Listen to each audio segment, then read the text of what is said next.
Tail of the tape in the main event for the welterweight world title. Two fighters intimately familiar with one another. And one of the big differences, Douglas Lima walks at about 210. He has a serious cut to get to 170. Ladies and gentlemen, Bellator MMA presented tonight by Miller Lite on Spike from Tel Aviv. The time has come for the main event of the evening. Five-minute rounds, the rematch for the Bellator Welterweight World Championship. Sanctioned by the Mohegan Tribe Department of Athletic Regulation Chairman is Kevin Brown. Tribal Chief Lynn Malerba supervising at Cageside, ABC President Mr. Mike Mazzulli. Tonight's world title fight is brought to you by Miller Lite, the original light beer. It's Miller time. And now, first introducing the blue corner. At 6'1", weighing in 170 pounds even, the former Bellator welterweight world champion brings an impressive professional record of 27 wins with 6 defeats.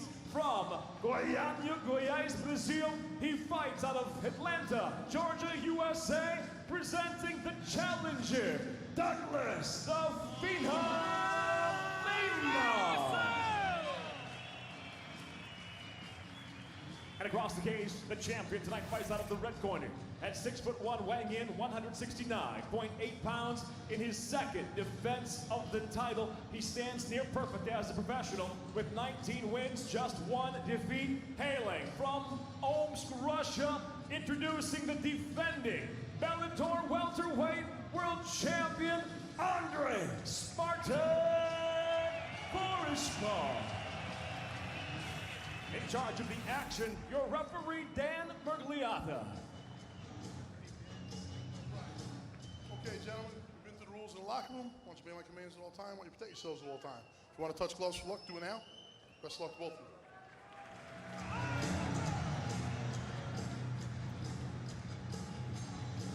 you. A defining moment for these two begins now.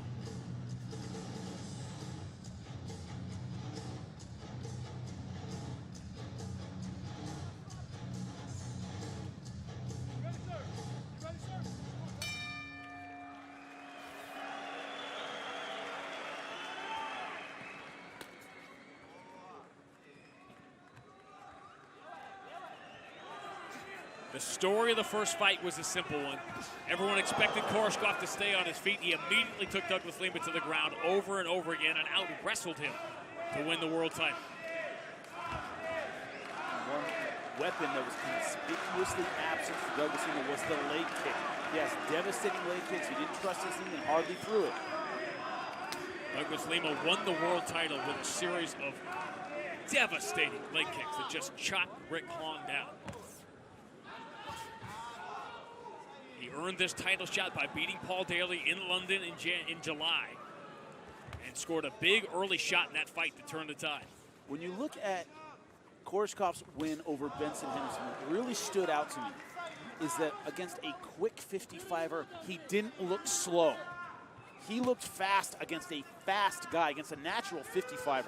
Now can his power match a much bigger guy in Douglas Lima? That's the question in a nutshell. Speed and accuracy combinations versus raw power, because that's what Lima has. When you see these spinning kicks and these spinning back fists of Koreshkov, remember who his coach is, Alexander Shlemenko, who has mastered them. Alexander Shlemenko, we said, was still under suspension in April when Koreshkov fought Ben Henderson. He was not allowed at the cage. They were trying to communicate between his translator, Alexei, with Shlemenko, who is in the crowd. Instead of throw him off, he said he would have knocked Ben Henderson out if everything had been the way he was supposed to. Douglas Lima goes in, and Koreshkov ducks the shot and gets him to the ground. Can't keep him there. No. Nice sweep back to his feet. He didn't do that in the first fight. He was not physically able to do that in the first fight. Now, a big question in this fight is, we talk about the cut for Lima, we talk about the size, we talk about the power. With his size, can he go a hard 5 rounds? Is he just not built for a long fight? And also he relies a lot on that power hand. He's not a guy who uses the jab, uses the left very much. He's a right-handed fighter.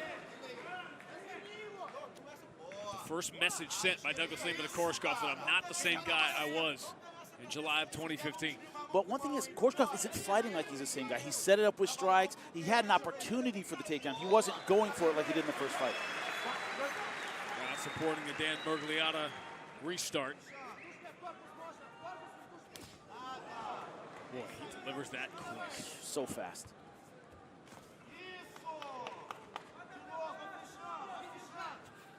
Because of sort of the worldwide, you want to call it disrespect, you can. The idea that Andrey Koreshkov still doesn't appear in some people's top 5 or their top 10, which is absurd. Absurd. But it's something that Andrey Koreshkov can use. Like, what else does he have to do? 19-1, he's dominated everybody. Ask him who he would love to fight more than anybody else in the world. It's Ben Askren, because he wants that loss back. He was just 22 when he fought that fight. He wasn't prepared to fight a world-class wrestler at that time. He would love more than anything to fight Ben Askren again, which I'm sure is now sending Ben Askren to social media. Would expect nothing less. You see that leg kick, it was effective. It hurt the lead leg of Andrey Koreshkov. Andrey Koreshkov, a lot of times, has kind of a boxing style. He relies on being able to put pressure on that lead leg. He's very good with the lead hand. In order to use that, a lot of times you need the lead leg to plant effectively. He knocked down Marius Saramfis with a jab.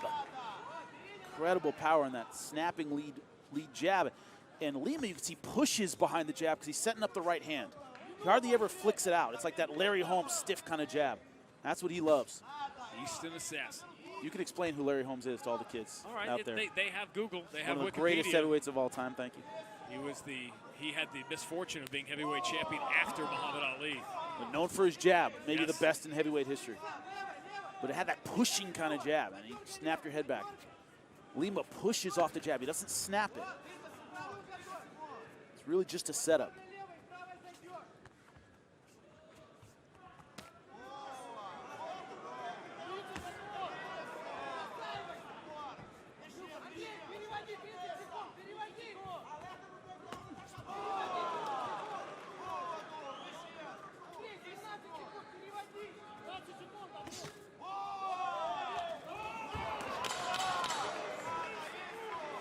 Koreshkov got the early takedown. Lima got it back to the feet.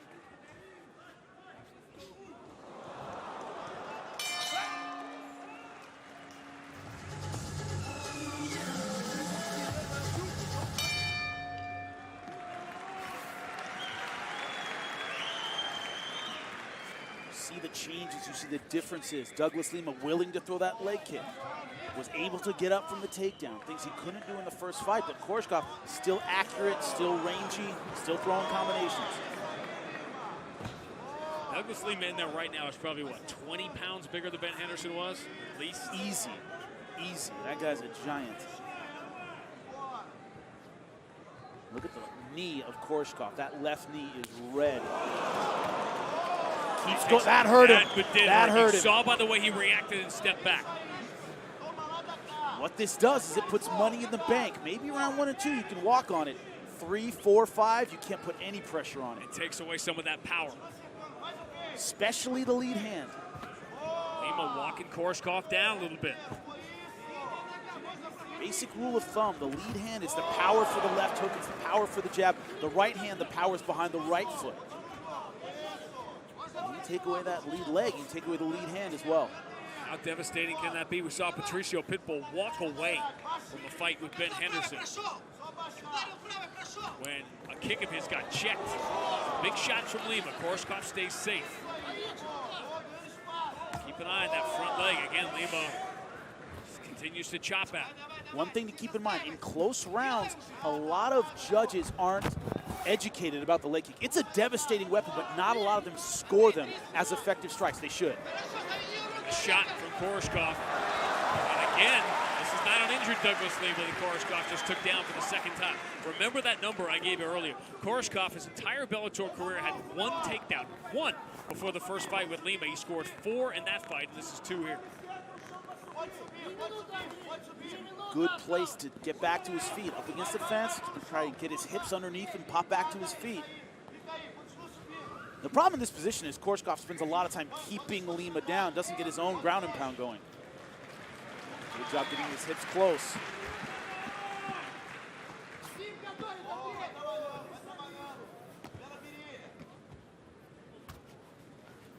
Koreshkov so determined. Angling for the triangle, couldn't get it.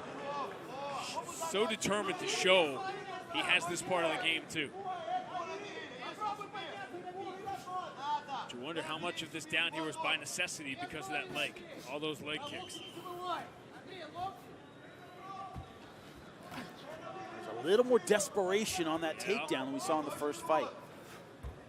And yet he's been the aggressor here. Certainly has.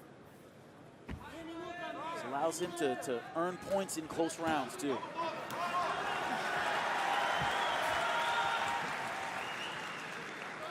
Could be looking at a situation where Douglas Lima hurt Koreshkov, but he could be down 2-0 anyway.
Again, the moment of this round, Jimmy, was the leg kick that clearly hurt Koreshkov, but Koreshkov's going to win the round. Certainly will. Facing that ground and pound yet again. He's not done. Koreshkov taking advantage of the final seconds of round 2, and that elbow got in over the top.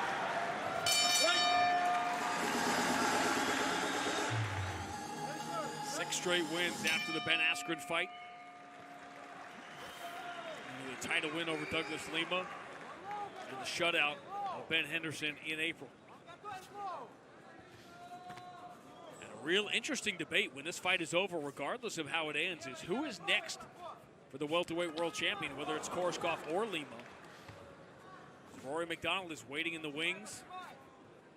See, Jimmy, both of us have Koreshkov up 2-0, despite those leg kicks he took early in round 2, and now Koreshkov's starting to open up a little bit. First round was very close. The reason I gave it to Koreshkov was his activity. Just threw a little bit more than Lima. Could be tied up.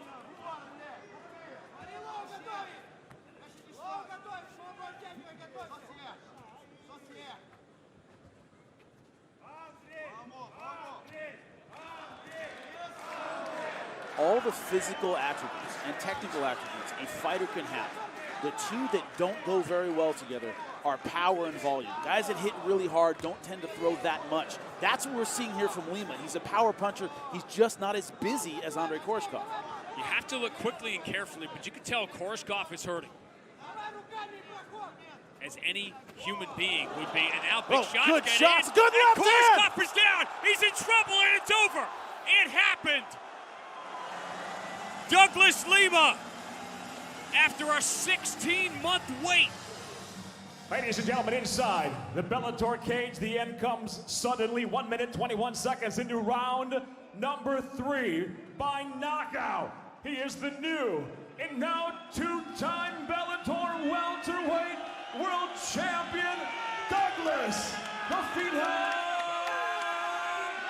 Lima. Jimmy, he wasn't ready to get off the train. He's ready to lead it again.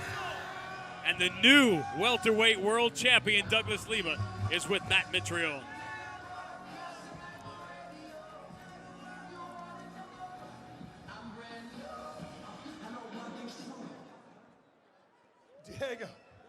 Douglas, absolutely incredible. What an incredible fight. Your low kicks had an incredible result. But first of all, let's talk about fighting in front of this crowd. How amazing was that? I love it. Thank you guys. Thank you guys so much. It was an honor. It was an honor fighting here in front of you. Before anything, man, I just wanna thank God for this win. You know, I'm just blessed to be here, healthy. You know, having 2 legs under me. Júlia, Davi, foi pra você, papai te ama. Did I answer your question? It was funny. Yes, perfect. It was perfect. So, how's it feel to get your belt back, brother? That was yours. How's it feel? Feels great. Man, well, ever since I came to Bellator, that's my main goal, is to be a champion. Koreshkov, man, is a heck of an opponent. You know, it's an honor for me to compete against him one more time. I just want to thank Bellator for the opportunity, you know, and let's keep on going. All right, so the most important question, let's keep it going. Who are we asking for next? Well, I don't want to call anybody out, but I always want to fight the biggest name. I know Warren McDonough just signed. You know, I love the opportunity to fight him. You know, it can be Brazil, Canada, States, here again, wherever. Sounds great. Douglas Lima, everybody, your new welterweight Bellator champion. Hey, what's up, guys? This is Francis Ngannou. Subscribe now.